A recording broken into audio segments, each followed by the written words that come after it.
கோவை மாவட்டம் மேட்டுப்பாளையம் அருகே சிறுமுகை நகர் பகுதியில் சாலையில் சென்ற பைக் ஓட்டியை மாடு ஒன்று முட்டி தூக்கியது.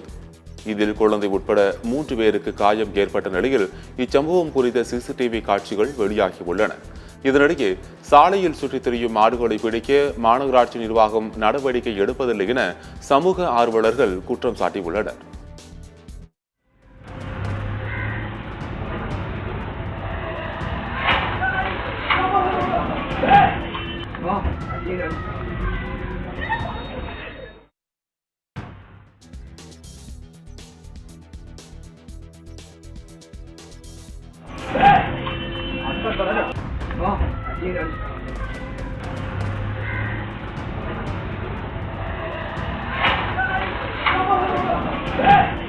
Oh,